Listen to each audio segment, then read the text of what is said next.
Hi, and welcome to New God Sunday School. I'm Tom Scioli, author of Jack Kirby, The Epic Life of the King of Comics.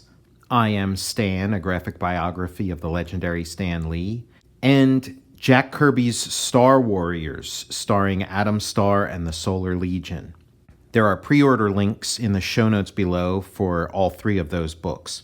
So this is a very special episode of New God Sunday School. This is the final issue of the Forever People. And, unlike some of the other characters in Jack Kirby's 70s work, the Forever People didn't really show up very much after this. They didn't get their own series again until, I think, 1987. So this is, like a farewell to, in my opinion, one of Jack Kirby's finest series, one of his finest concepts, some of my favorite Jack Kirby characters. This is their farewell. I don't think Jack Kirby knew that this book was canceled when he started it, but he knew it was canceled by the time he finished it. So he does give them an ending of sorts. As, final issues of comics go, it's not bad. They have this encounter with Devil Lance the Pursuer, who is sort of this relentless figure, kind of like the Black Racer, sort of like a symbol of death and the unstoppable, inevitable nature of death. And so they sort of have a final battle with him that gets resolved in a nice way. It's a nice send off, but man, what a tragedy to cancel one of Jack Kirby's finest books, for sure one of the finest books that ever came out of DC Comics. So this is issue 11. Infinity Man returns. The last time we saw Infinity Man was in issue 3. So he's been gone a long time. It's too late, Forever People. There's no escape from the Pursuer.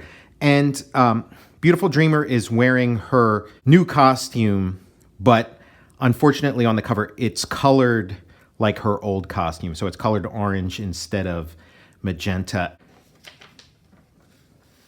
Now there's something about the lettering and the artwork of this first page that reminds me of an issue of Captain Victory. I don't know, there's just something about it, kind of reminds me of a later Kirby work. And again, there is a looseness here. There are some really fine looking panels and then some, loose looking panels. It's this great opening crawl.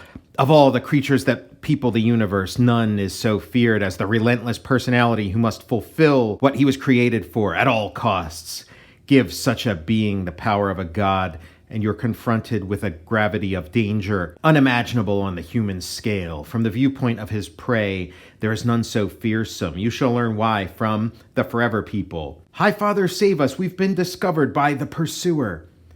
Better had we stumbled on the plague. This moment shall find us sorely tried.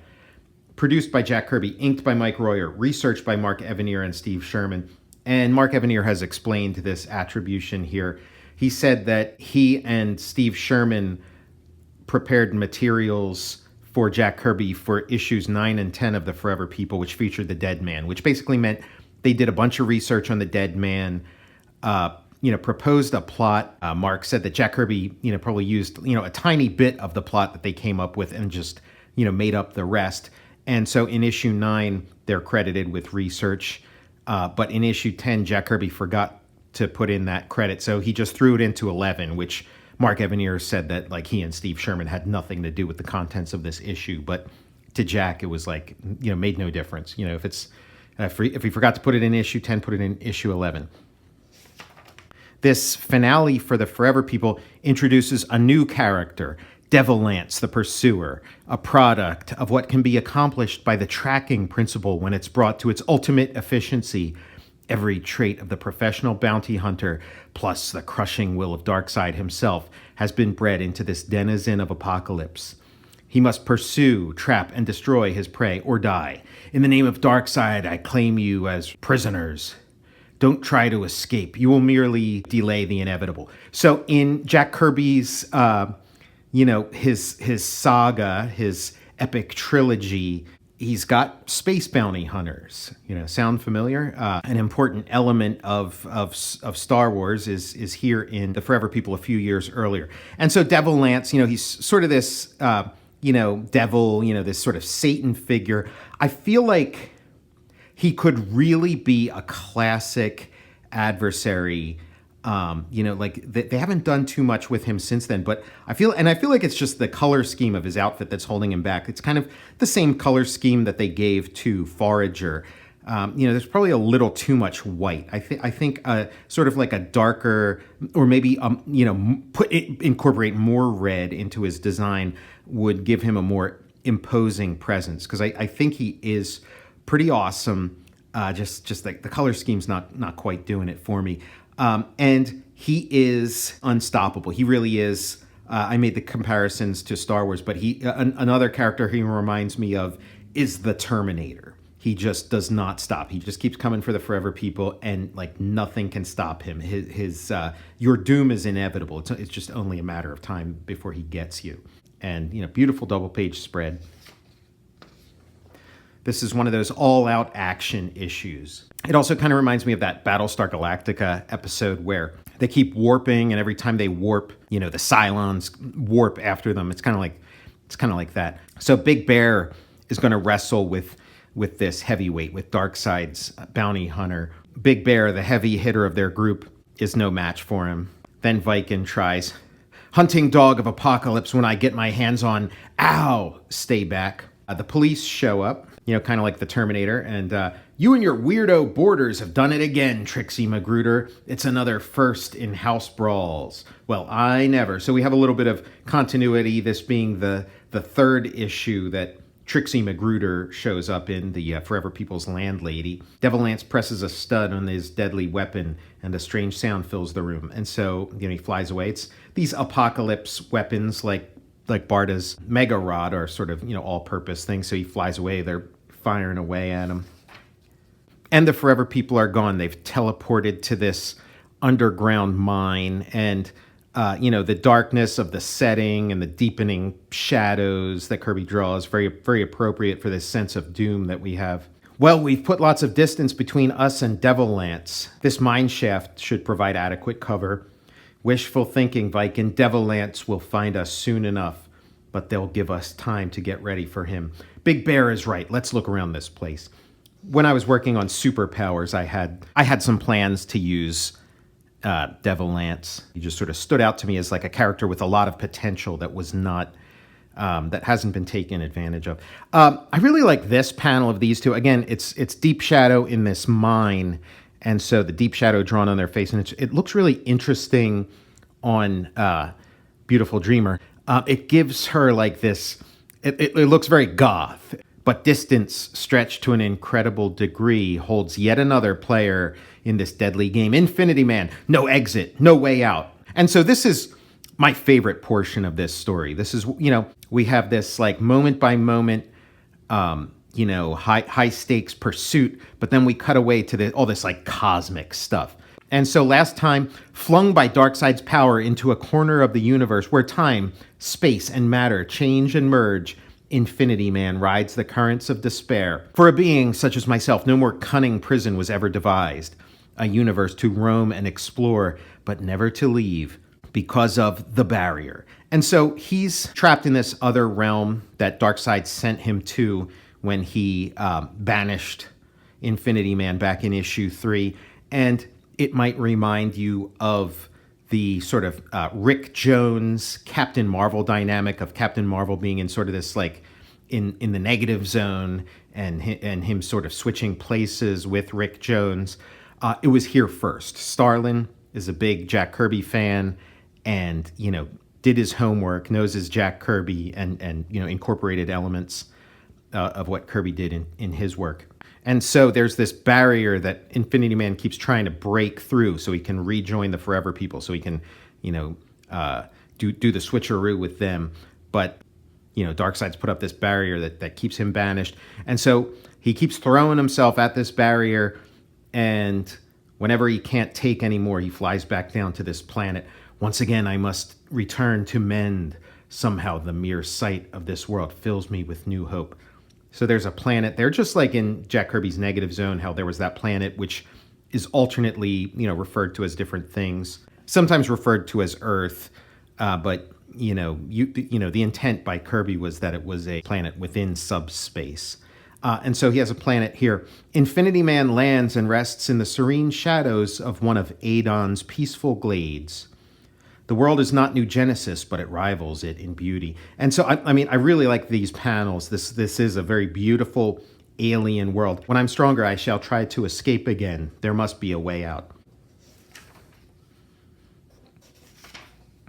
And so we're back to Devil Lance, and he's using his devil's lance as a divining rod, and the Forever People know it's only a matter of time. Blasts his way down. Moonrider uses his megaton touch, I guess for the third time. This is the third time. 2 out of 3 times he doesn't make a connection with his target. And so this is one of those times. Too bad, Moonrider, you've used up your one try. And now Devil Lance is turning it back.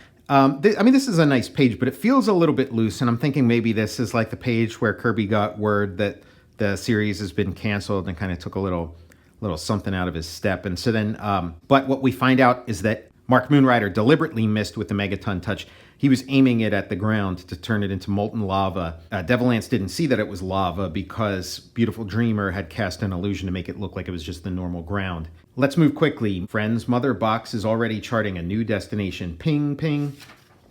And so now they teleport away. Nothing stops Devil Lance. He crawls out of the rubble like the Terminator.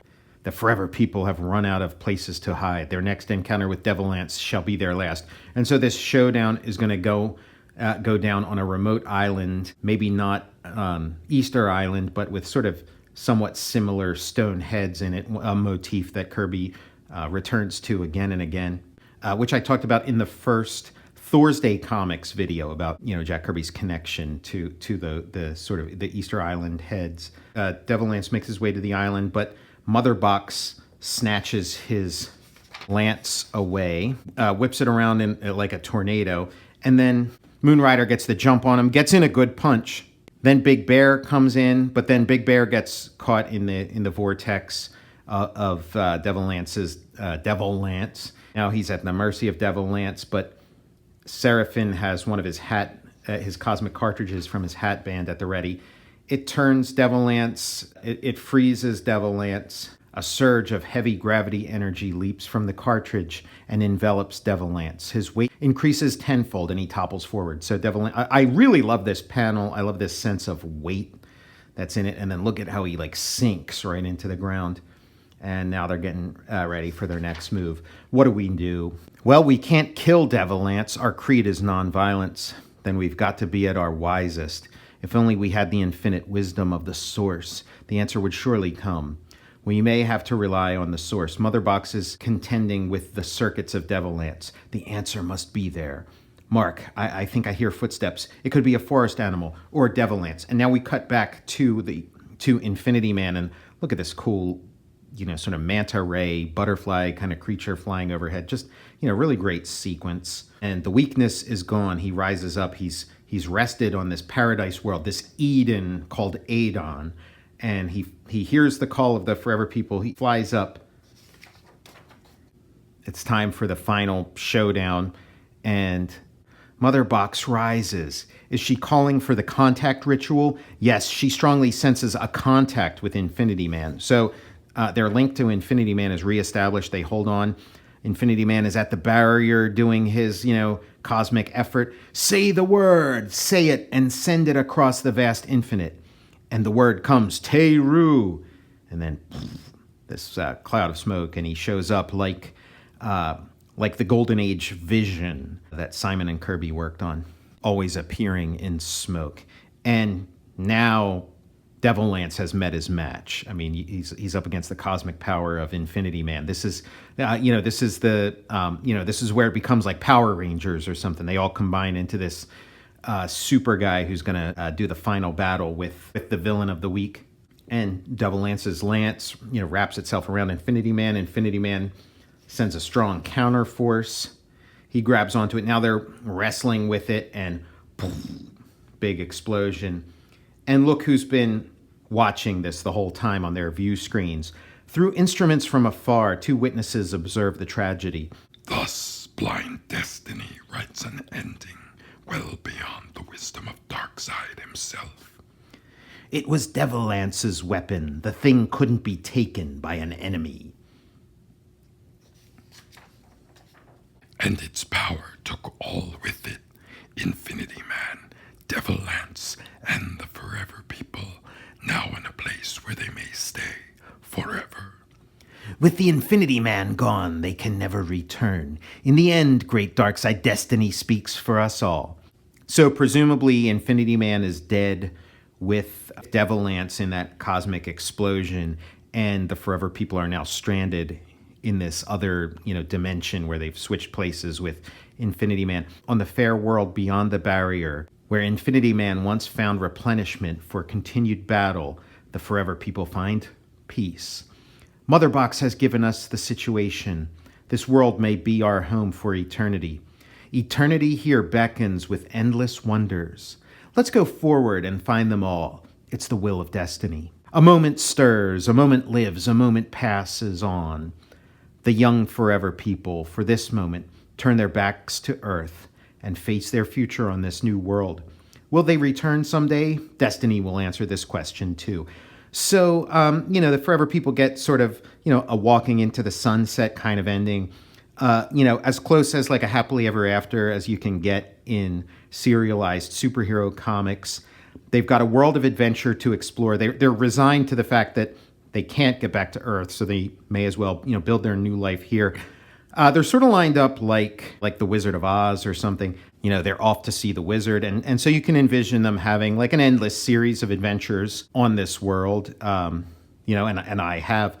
I'll talk about this more later, but there's at the end of Hunger Dogs, Metron is towing a world, like a new world, and in my mind, that world is this world of Adon. So in my sort of, big New Gods script that I've been working on for, the past, however many years, that's what this, like the Forever People connect with Metron at a certain point and offer up this world to him.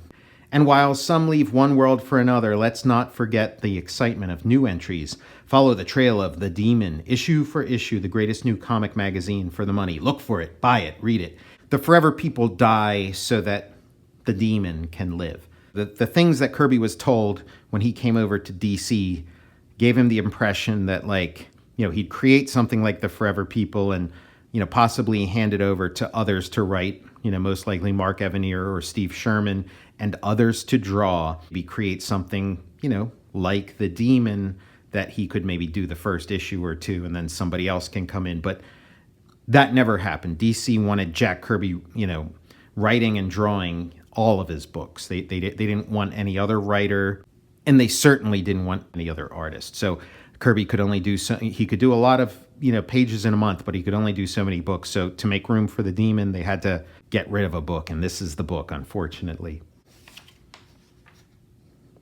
Got an ad for Swamp Thing, the first issue of Swamp Thing, an ad for the first issue of Commandy. And that's that. Goodbye, Forever People.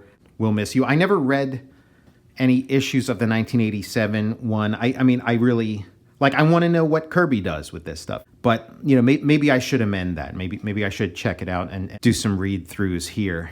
I'm Tom Scioli, author of Jack Kirby, The Epic Life of the King of Comics. I Am Stan, a graphic biography of the legendary Stan Lee. And Jack Kirby's Star Warriors, starring Adam Starr and the Solar Legion. All three of those books are available for pre-order by following the pre-order link in the show notes below. I'll see you next time for New God Sunday School.